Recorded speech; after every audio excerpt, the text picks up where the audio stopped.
Hello and welcome to Castles and Legends. Today we are visiting Kenilworth Castle in Warwickshire. This castle dates back a long way, over 900 years. It was built in the 1120s first of all by Geoffrey De Clinton, but a lot of notable people have lived here and developed the castle over time, so there's a lot to go through today and a lot to look around as well. Today there's actually like a medieval jousting competition going on, so that's going to be a bit of fun. I don't think I'll record that bit, we'll kind of get on the history side of it. This property is now looked after by English Heritage as well, but enough for now, let's go explore. The first castle built at Kenilworth was by Geoffrey De Clinton in the 1120s.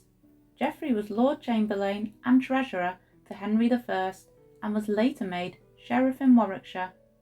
The original castle consisted of an earth motte with timber buildings. At the time of the Great Revolt in 1173–74, Kenilworth was garrisoned by Henry II's forces. Around this period, Geoffrey II de Clinton died and the castle was taken into royal control. The castle is thought to have consisted of at least a great tower, the stone walls of the inner bailey, and a lake with a basic causeway. Over the following 70 years, the castle's fortifications were vastly extended as Kenilworth was seen to be a strategically very important fortification. King John spent a vast amount for the time, about £1,100 on Kenilworth Castle between 1210 and 1215 during his campaign to strengthen royal castles following his excommunication by the Pope in 1208. John heightened the dam to enlarge the lake and create the mere, and substantial improvements were also made to the Great Tower and other defences, including Lunds and Mortimer's Tower, and the outer bailey was built in stone. Kenilworth Castle was transformed into one of the largest English castles of its day. Despite all of King John's efforts, he was still forced to sign the Magna Carta in 1215. When King John died in 1216, his young son, Henry III, was crowned king. In 1244, Simon de Montfort was given custody of Kenilworth Castle for life after his marriage to Henry III's sister Eleanor in 1238, and in 1239 he was made Earl of Leicester. Times changed though, and Simon switched sides and was now against the king. Simon became the leader in the Second Barons' War between 1263 and 67. Following his defeat at the Battle of Lewes, Henry III was forced to sign the Mise of Lewes and gave his son, Prince Edward, to the rebels as hostage. Edward was held at Kenilworth Castle in harsh conditions but released in 1265.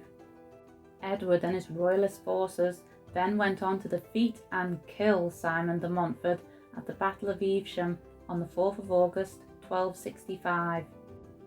Following Simon de Montfort's defeat and death, his eldest son, Simon the Younger, promised to surrender Kenilworth Castle to the crown, but his father's supporters refused.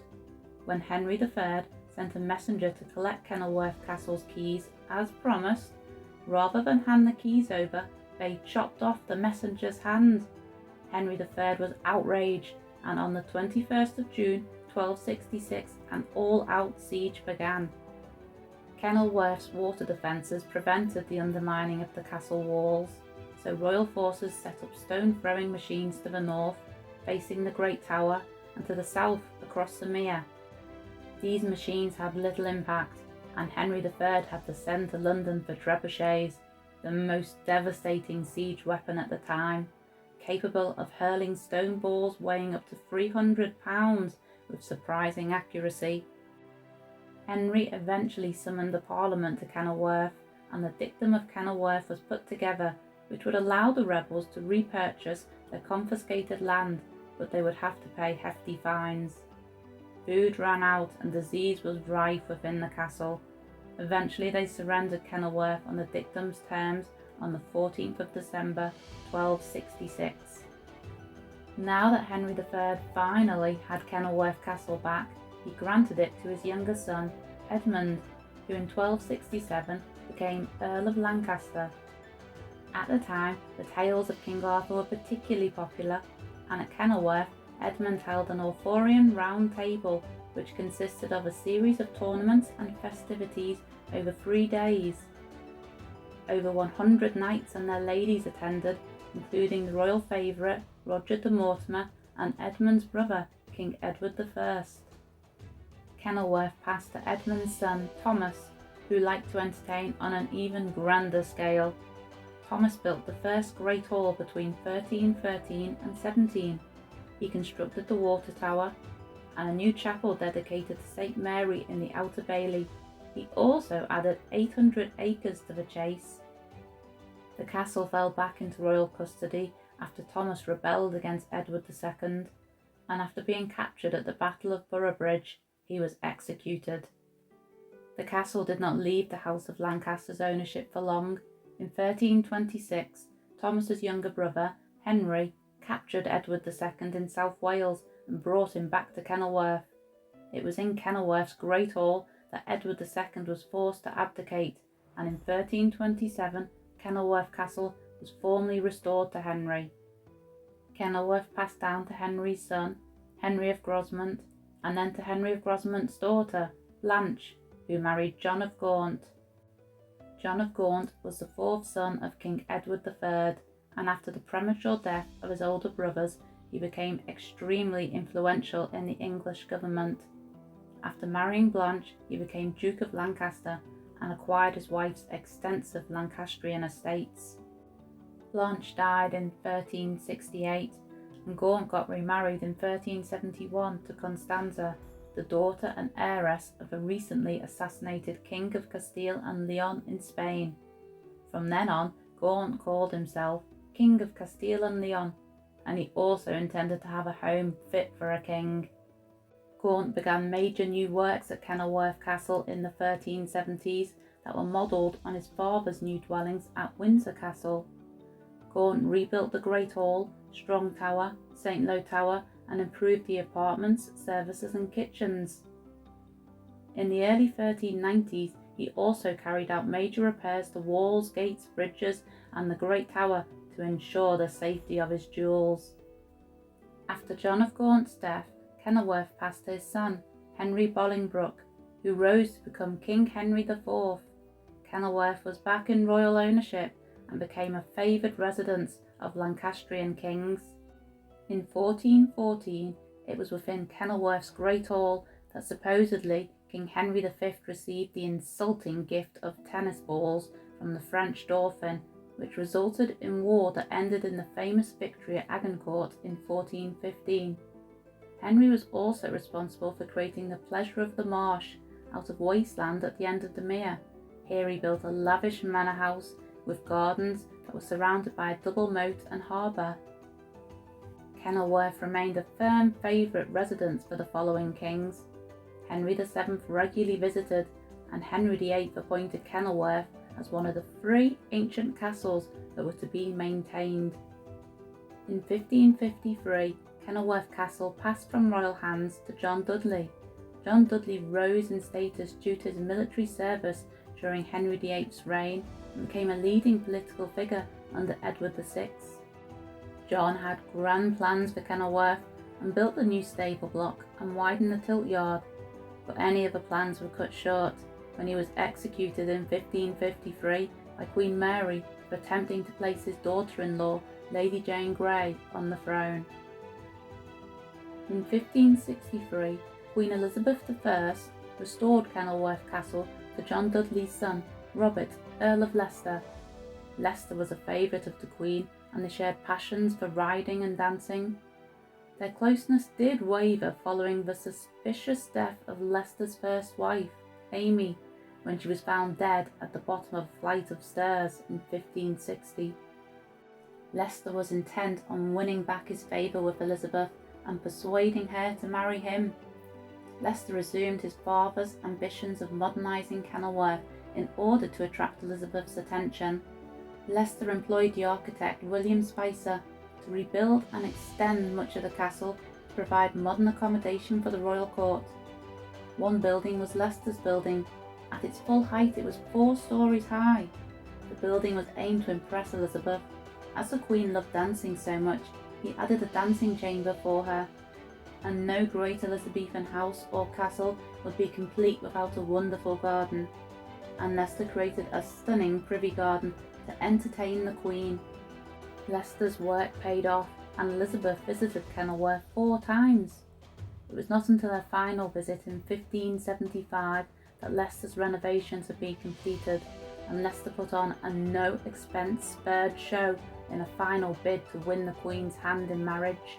Her visit in 1575 lasted 19 days that were full of banquets, plays, pageants, hunting, fireworks and bear baiting. The event was considered a huge success, but at a huge cost that almost bankrupted Leicester, and Elizabeth still chose not to marry him.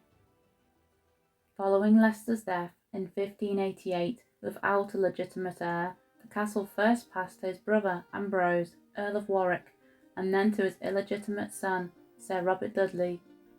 The castle reverted to the crown in the early reign of James I, who passed it to his son, Prince Charles, and the future King Charles. Charles gave Kenilworth Castle to his new wife Henrietta Maria on their marriage, and the stewardship was bestowed on Robert Carey, Earl of Monmouth. The castle remained a popular location for royals. When the Civil War broke out in 1642, Charles I used Kenilworth on his advance to Edge Hill in October 1642.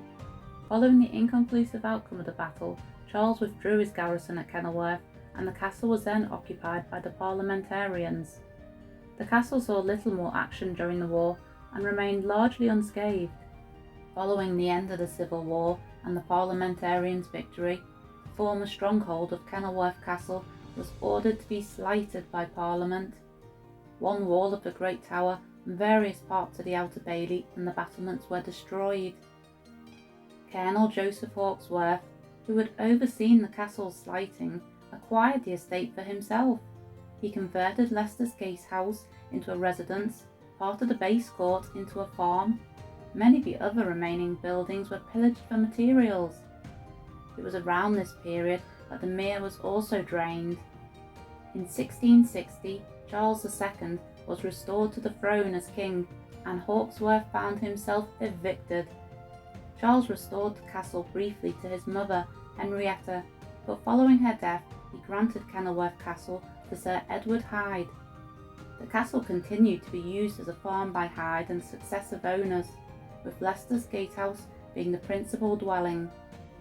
In the 18th century, Kenilworth Castle began to become a popular tourist destination, and in 1777 the first guidebook was printed, a concise guide and description of Kenilworth Castle, the first of 25 editions.